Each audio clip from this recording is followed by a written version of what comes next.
आपके रोजगार को छीना जाता था, ये जो सत्ता है इसमें रोजगार को आप तक पहुंचाया जाता है कि नहीं पहुंचाया जाता?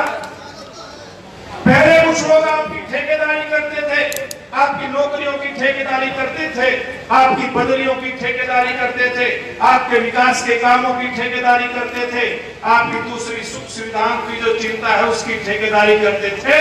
लेकिन भारतीय जनता पार्टी ने इस व्यवस्था को पूरी तरह से बदल दिया है।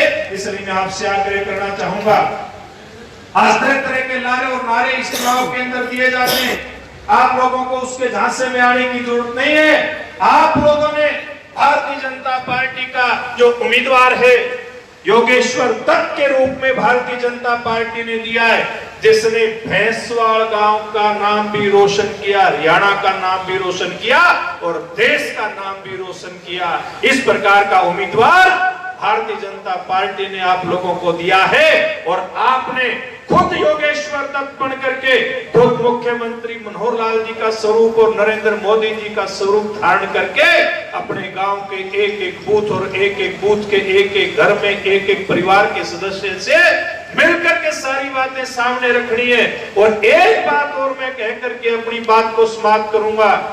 रात कांग्रेस पार्टी के उम्मीदवार इंदु नरवाल का मैं एक वीडियो सुनना था, उसमें जब हमारे एक साथी पत्रकार जैसे यहाँ पर ये हमसे सवाल पूछते, एक सवाल पूछा कि कांग्रेस पार्टी ने आपको उम्मीदवार बना करके भेजा है, कांग्रेस पार्टी का मतलब उम्मीदवार बनाने का, उसका सवाल पूछना था कि आप कांग्रेस पार्टी के उम्मीदवार हैं क्या? क्योंकि कांग्रेस पार्टी की अध्यक्ष प्रदेश की कुमारी शैलजा है। लेकिन उस उम्मीदवार ने एक दूसरी बात कही, कहने लगा मैं कांग्रेस को नहीं जानता, मैं तो भूपेंद्र सिंह हुड्डा और दीपेंद्र हुड्डा को जानता हूं। ये मैं कहना चाहता हूं कि एक एससी समाज की बेटी कांग्रेस पार्टी के अध्यक्ष है आज प्रदेश की, वो उम्मीदवार कहता है मैं कांग्रेस का उम्मीदवार नहीं। ये किसका अपमान उसका उम्मीदवार करता है? इस बात को मन में लेकर के यहाँ से कार्यकर्ता बंधु आप लोगों को जाना है। वो किसकी बात करेगा? वो दलित समाज की बात करेगा, गरीब की बात करेगा, मजदूर की बात करेगा या एक परिवार की बात करेगा? इस बात का ध्यान आप लोगों ने तो करना ही है और जाकर के गांव गली मोहल्ले में एक एक व्यक्ति से इस बात को जाकर के कहना है। एक तरफ तो आम व्यक्ति की बात करने वाला कैंडिडेट भारतीय जनता पार्टी का भैंसवाल से लेकर के बड़ौदा, हरियाणा और देश का नाम रोशन करने वाला, और दूसरी तरफ एक परिवार की माला रखने वाला उम्मीदवार।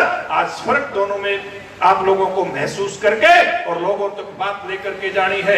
एक तरफ एक पार्टी की बात नहीं, एक परिवार की बात आती है, तो दूसरी तरफ बड़ौदा के विकास की बात आती है। इसकी तुलना करके सब लोग वोट मांगने के लिए जाए।